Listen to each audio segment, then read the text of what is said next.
Okay guys, welcome back. Today we're going to take a look at the move, the airchair spin. This is a very cool move, especially if you can use it in your power moves. In my opinion, I like that more than in footwork, but basically let's get into it guys. So for this one, you need to have, well, I use something slippery on my hand. In this case, I just use my sleeve, but it can be like this, right? Or if you're very good at 90, maybe you already have calluses, you actually can spin by lifting the fingers. Then you also need a very good air chair, which I mean it's not really that you have to have the killer air chair that you can actually put your legs all the way in your neck, but you want to be able to do an air chair, right, and just hold it like this or like that. So as you can see, I'm not really in the back, it's more like a little bit like a hang freeze, right?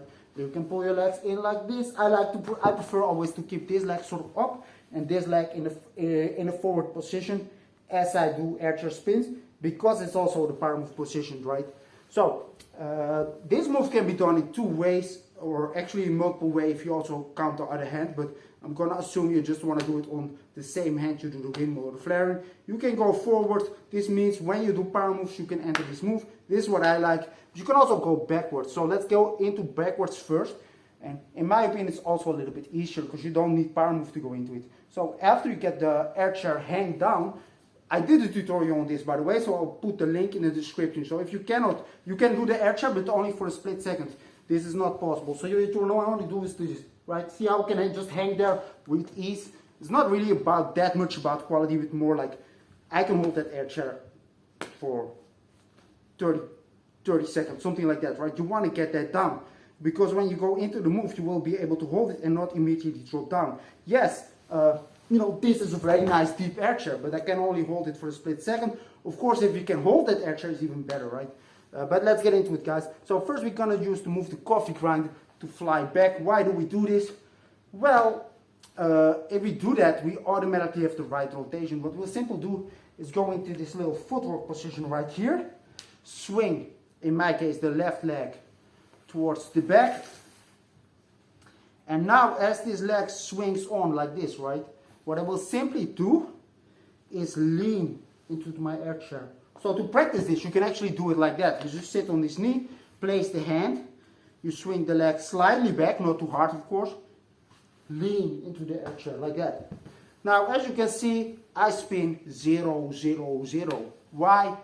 Because my 90 is shit and this part isn't hard, so I won't spin on this hand even if I try. So what I use is something slippery on my hand. Make sure you have that airchair a little bit under control, then this shouldn't be a problem. In the beginning, don't go too fast, right? You don't want to fall and hurt yourself. So from this little swing, where I swing the leg to the back, I do the same, but this time I have something on my hand, your sleeve or whatever you want, right?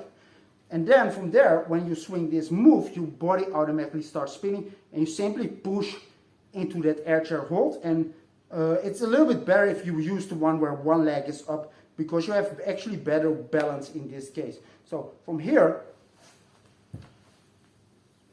spin like that, see that? And I have quite a sort of good spin. So after you get it down more or less like that, you can use this little footwork transition or find little ways to use this and make it even better, putting your legs in different positions. Like you can also do it actually, like I like to put this leg up and this leg forward. You can also do, of course, this, or you know, whatever you can. But that's backwards. I don't like backwards too much because you cannot combine this with your power move. If your flare is this way, I also prefer you spin your airchair that way. But you know, it's all what you prefer. I think this in a footwork sense is quite cool. So when we want to go backwards, I suggest swinging this leg from whatever footwork move you want. Swinging it back, you lean on your knee. Then you place your hand, but you don't already lean on the arm. You first swing, then you lean into that airchair position, see that? And simply by swinging this leg backwards, I already have the rotation. All I have to do now is take a good, you know, airchair position like this and try to spin, like don't fall like me. But it's basically what you do, right? You enter it like that and you can spin backwards. So forward, I like to use the windmill.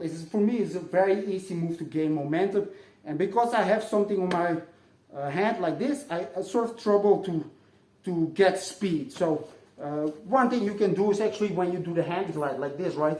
and you just push towards an air chair. So from this little freeze right here, push up to an air chair. If you got that skill, you can actually use it. But like I said, I like to use the windmill. Another way you can actually do is if you're here, you just push up with the legs and start spinning, right? There's many ways to do this essentially. Well, I use the windmill instead of the flare. It's not like you can use the flare. You can use actually any move you want as long as you have forward rotation. But for me, I need something on my whole hand. Probably I need to practice more on this move. I basically, believe it or not, I didn't do this move like probably in 10 years or something, because I didn't like that I needed something on my hand. But I see a lot of people that actually have good, you know, they can basically spin on their bare hand. So this is basically just an excuse, right? But start practicing it, guys. But like I use the windmill position. Now when I come from the first windmill, I have a lot of speed which I can use to initiate that rotation. And what I actually do, sort of go into the second one, but not with my body. So from the windmill, I sort of do this, I rotate in like that and go into this hand right here. Where this leg sort of to that side, but it's even better if it's all the way in your face, right? And this leg faces forward. Now if you did it correctly and you have a good air chair, you try to go all the way to the back. But if it doesn't happen, don't worry so much about it. It's more about holding that position correctly, right, with your legs open. So yeah, when you have that, and you have that balance, you need that balance. So check out that tutorial, try to get the air chair balance down. And then when you practice that balance, by the way, try to do it with straight legs. So it's not necessarily about pulling your legs in, which is not wrong, but in a spin that's actually harder. You have more balance if your legs are straight, and then you pull at least one of your legs, try to pull it towards you during the spin. This makes it better, right? So when I show you guys this move from a windmill, which I use to gain momentum, but there's no wrong here. Try to find your own way. If you cannot do like those moves, but you have a good air chair, you can simply do this. You go into the freeze, your air chair position like this, and you push off with the left. If you know what you're doing, you can actually, like I'm not good at this, as you can see, but you can actually gain a lot of momentum that way. I use the windmill, it's all good. Find your little way. So when I use the windmill, I have a lot of speed, and I sort of try to turn into that air chair. This leg, you try to pull it in your face. This leg, if you pull it in your face, it's even better, but it's harder. You can actually lift this leg to the front. As it is an air chair spin, it doesn't matter that much. But if you want to get even better, of course, work on your quality, make it even better. So when we take a look from the windmill, where I on purpose do actually a very hard windmill. If I don't do this, I don't spin a lot. Of course, depends a little bit on the floor, depends on what you're wearing, etc., etc. But if I use a lot of momentum, I can spin better, basically. So I enter that windmill very hard. Spin like that, or even better, like go again. Right, have a little air chair spin. From, like if I do it now, because my legs sort of hang in this position, still looks very much like an air chair, but actually this was not even in my bag. So what you actually want to do after is bring at least the lower back leg maybe up, or even better, start pushing more there, right? And what you can do as an exercise, well, you can simply go from freeze to air chair many times, with one hand preferably.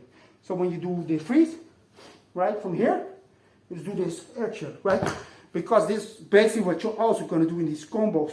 You do a flare air chair, you do a windmill air chair. This will help, but most important is just that you can hang like that, right? Then you still spin in this position.